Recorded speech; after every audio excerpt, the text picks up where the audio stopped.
I'm going to show you how to cancel an order on the Pizza Hut app. Let's get started. If you need to cancel an order placed through the Pizza Hut app, you'll first want to open a web browser on your device.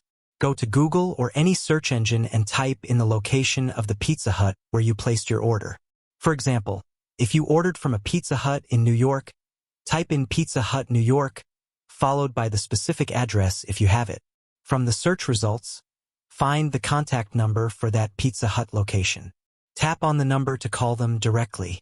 When you get through, explain that you need to cancel your order and provide them with the order details. This information typically includes the order number, your name, and any other relevant details they might need to locate your order. Once you've requested the cancellation, the amount you paid will be refunded to your account. The refund process can take up to 21 business days.